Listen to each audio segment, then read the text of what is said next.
is an opulent purple, sometimes mud-coloured, sometimes sparkling blue like the sea. It is always worth while to look down and see what is happening, but this lady looked neither up nor down. The only thing she had seen since she stood there was a circular iridescent patch slowly floating past with a straw in the middle of it.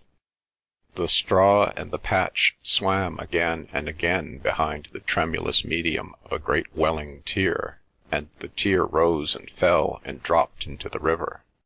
Then there struck close upon her ears, Lars Porsena occlusium, by the 9 gods he swore, and then more faintly, as if the speaker had passed her on his walk, that the great house of Tarquin should suffer wrong no more. Yes, she knew she must go back to all that, but at present she must weep. Screening her face, she sobbed more steadily than she had yet done, her shoulders rising and falling with great regularity. It was this figure that her husband saw, when having reached the polished Sphinx, having entangled himself with a man selling picture postcards, he turned. The stanza instantly stopped. He came up to her, laid his hand on her shoulder, and said, "Dearest." His voice was supplicating, but she shut her face away from him, as much as to say, "You can't possibly understand." As he did not leave her, however, she had to wipe her eyes, and to raise them to the level of the factory chimneys on the other bank. She saw also the arches of Waterloo Bridge, and the carts moving across them, like the line of animals in a shooting gallery. They were seen blankly, but to see anything was, of course, to end her weeping and begin to walk. "I would rather walk," she said, her husband having hailed a cab, already occupied by 2 city men. The fixity of her mood was broken by the action of walking.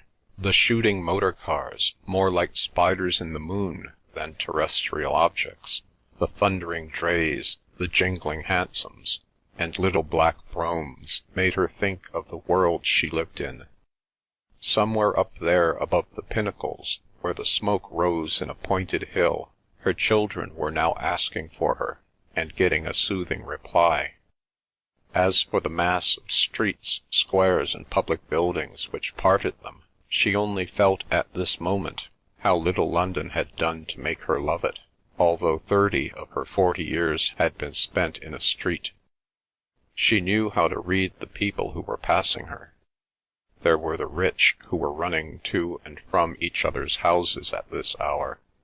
There were the bigoted workers driving in a straight line to their offices. There were the poor who were unhappy and rightly malignant. Already, though there was sunlight in the haze, tattered old men and women were nodding off to sleep upon the seats. When one gave up seeing the beauty that clothed things, this was the skeleton beneath. A fine rain now made her still more dismal. Vans with the odd names of those engaged in odd industries, Sprules, manufacturer of sawdust, Grab, to whom no piece of waste paper comes amiss, fell flat as a bad joke. Bold lovers, sheltered behind one cloak, seemed to her sordid, past their passion. The flower women, a contented company, whose talk is always worth hearing, were sodden hags. The red, yellow, and blue flowers, whose heads were pressed together, would not blaze.